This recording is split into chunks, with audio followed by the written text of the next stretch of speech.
All right, good evening, everyone. I will call the budget hearing to order. Tonight, Cindy Riley, our Chief Financial Officer, will do a presentation of the budget. All you. You all know how much I love to get in front of you and talk, so please be kind. Smile and nod, and don't ask hard questions. It won't be good. We had an interesting year. We did a lot of stuff. We did a lot of upgrades to our physical plant, and we took care of our people, and we got through the pandemic. It was good. It was, boy, I think we're all going to, just not imagine how we ever lived through such a thing like that. But we did, and we're better for it probably, I hope. The one thing that kept coming to my mind as I looked at our budget from last year and looking at the budget this year is timing. In government accounting, which is what we do, it's different than for-profit accounting in that you book your revenue when you earn it, which means like with a grant, you earn it when you spend money, because then you're getting a reimbursement. You're going to be able to get a reimbursement. You book your expenditures when you actually spend it. So sometimes you have expenditures and you know there's revenue coming, and you try to book it in the same year, if at all possible. Some of our money doesn't come back that way. For instance, the E-rate funding. That just kind of, whenever it comes, we are happy to book it. And that kind of got us this last year because Eric had written his budget with the thought that he had a lot of E-rate money coming. It didn't come till it's coming right now. Yeah.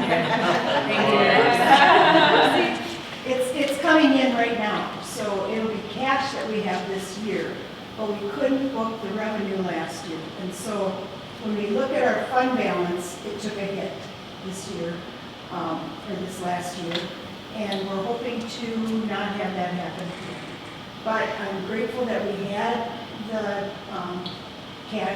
fund balance, because a lot of schools don't have, and they're going out for referendums, operational referendums, just to make ends meet.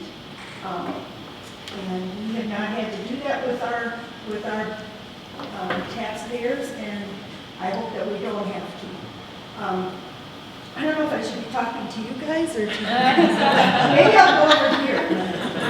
You guys listen to me all the time. So. Cindy, I think a good example of that, right, is the year before we placed $1 million in fund balance. Yeah. I think that we sort of anticipated that that would not be the case this year, and then the increase in spending with just the cost of everything that we did, it definitely showed.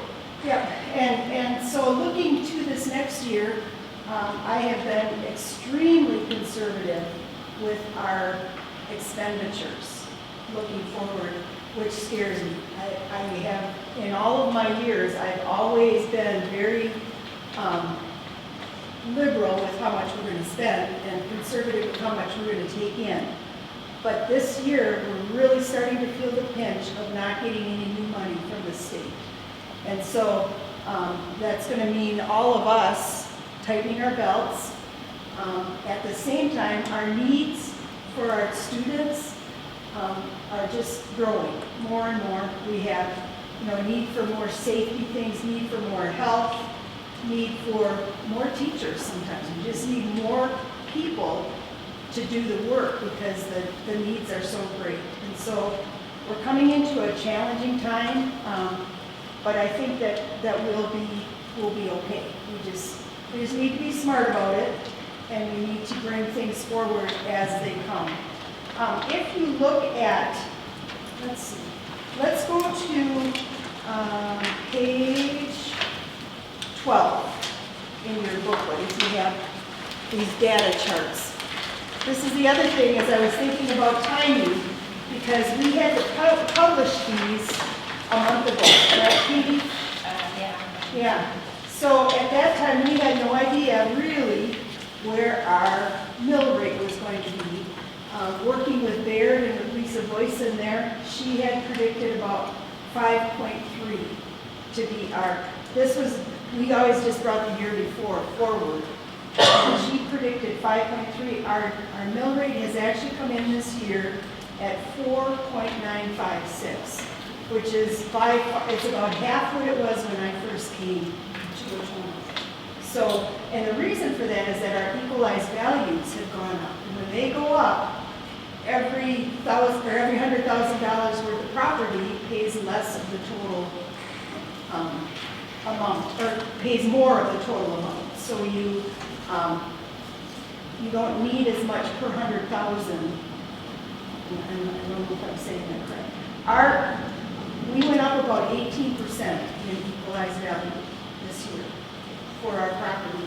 And so that made our mill rate come down to 4.96. And you'll see those numbers when we get to our annual, or to the, you guys will vote on that at the special meeting.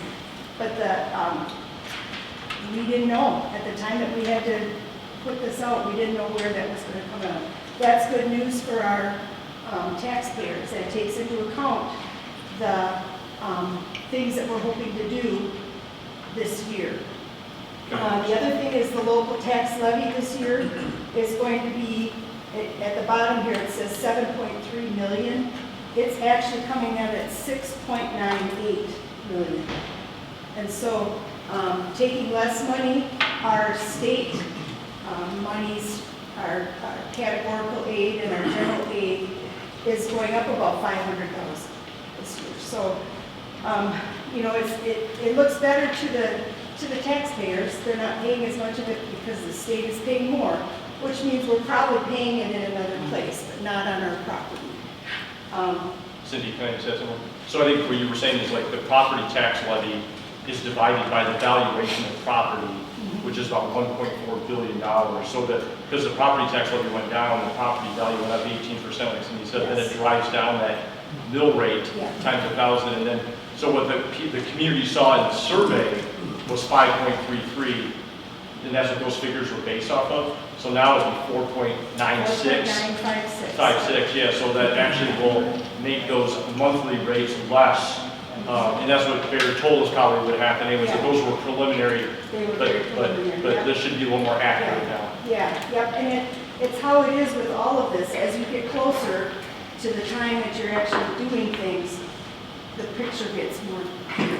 The one other thing that in the 22-23 membership estimate, we had 1,367. We actually came in at 1,349, which that just changes our per pupil amount. So, and then one other thing I want to point out to you is something else that's come up with kindly this year. As you've seen, every place you go out to eat, if you go to a store, people are having trouble finding people to work. And because of that, I have found that the Department of Public Instruction, the DPI, they have been really, really chasing their tails to try and get things done for us. And that has led to a problem with our cash flow. We have, and we're getting it, but it was, we had 2 grants that ended June 30th that we just got approved the middle of October. And so now we're getting that cash came in this last week, and so that's good. But every year, I always talk about how I'm pulling out my hair because in November we don't have any money. We have fund balance, but there's no cash there. And so one thing I brought to Mr. Reinheimer, and then we had talked to a few people, is something you vote on every year, and we've always just kind of passed over it because we've never needed to do it. Or we've always just squeaked by.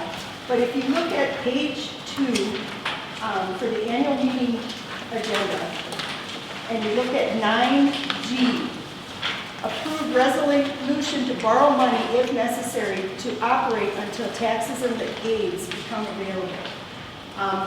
We don't need to borrow money right now, but every November we come so close, and this year it was really scary until they started getting some things done down there. So we looked into the possibility of setting up a line of credit. It's called a taxable line of credit that we could have set up with Hometown Bank. We've talked to them, we've talked to Baird, and they're helping us with all the legalities of it. It would just be there. If something would come up that we would, because what do we want? We want to make sure we pay our people. We want to pay them on time. You know, it's not their fault if we don't get the money in on time. But just, I guess, as the sage old business manager just going out of office here, I think it would be wise to just have that in our back pocket and hope that we never have to use it. We would pay about $1,000 to set it up, but then there are no fees unless we use it. So if that gets approved tonight, if you say it's okay to approve resolution to borrow money, we will probably pursue that just to have that set up. So, I mean, there's some districts that short-term borrow for every payroll. every year, yeah. And again, we're now in this desert where December 5th is the next time we get any revenue from the state, and then we get it after the new year with property tax. But there's that wall, and like Cindy stated, Cindy submitted claims late summer, and we just finally got some of it, which made us feel more comfortable, but and we just want to we're going to pay payroll, so if we have to do this, we're going to pay payroll. We won't not pay payroll. Yeah, so. yeah, and it would be, I guess I just feel like it would be a good thing to have in our back pocket, given that we're not, I mean, if we're getting enough money to just about make ends meet. And so, you know, it would be good to have that little stopgap in case something like that would happen. If we would have I don't know what kind of emergency we would have, but you just don't know. But you don't want to take care of that as everybody's waiting at the door for their paycheck. So, Cindy, when they set that up, is there a cap that's available? Is there a cap on the amount, or? we can choose the cap. Okay. And we were thinking probably about 500,000. Just that would cover a payroll. So, any other questions? Yes. You know your cost per student per year? Yep, it's about right around 12,000 per student. Has that, over the last 5 years, how has that gone? No, we've been pretty conservative. It's stayed 11 to 14,000.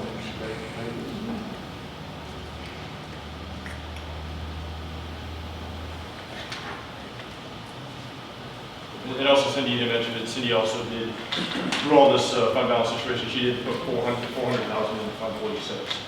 So that's part of that cap right there. And so that, we have that money, it's just in a different fund It's just to be used for capital projects in the future. And that'll be available May 25th, 2024. And for this year, we really have not budgeted any money because we want to get things back to where they were.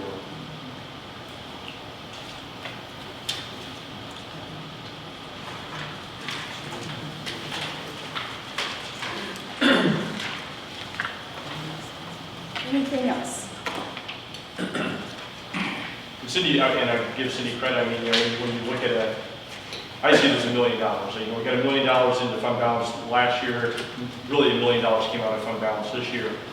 Just looking over the costs, and we have finance committee and you guys vote on everything. There was nothing that went through that you didn't vote on. It was really the increase in costs ranging from maintenance to utilities to fuel, really everything that we do. It was just the increase in cost with no change in revenue during that time. And Gavin said it best, when you have inflation at that level and you have a $20 million budget, you almost expect more to be coming out of there than $1 million. So I give Cindy credit for really, I think we all thought that. And the audit, you know, what's always funny is the auditors, they're never worried. Oh, you guys are good. You're good. I mean, we worry way more than they worry, but and they'll be reporting in January to you guys. And then they also stated, if I'm correct, Cindy, that what we've experienced is what they've experienced in every district and that they audit in the state of Wisconsin. As far as the increase of money coming out of fund balance to pay for costs, just basic costs.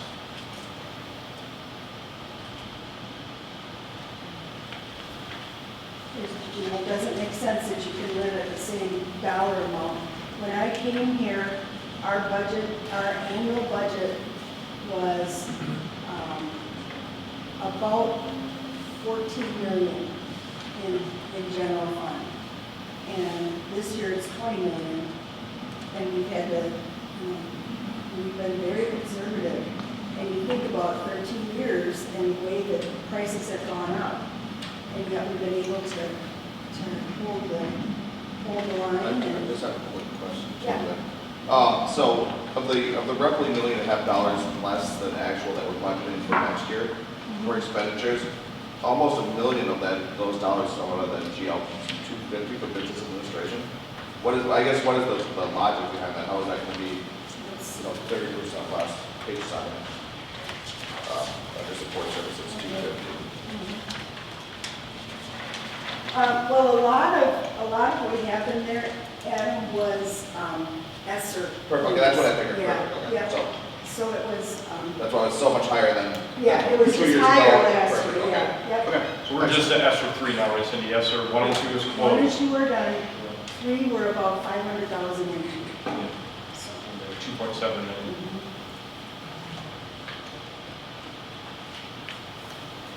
And next year at this time, I'm going to be thinking about Grand Lake, not about you. It's a different company. Yeah.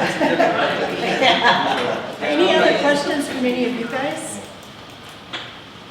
Cindy, that nod your head and smile thing, does that count for us too? Oh, absolutely. Yes, dear. Todd, do you need a motion to adjourn here, or we just? I do need a motion. I would want to adjourn the budget hearing. Thank you, Cindy. Thank you, Cindy. Great job, Ian. Motion by Adam, second. Ross. Got it.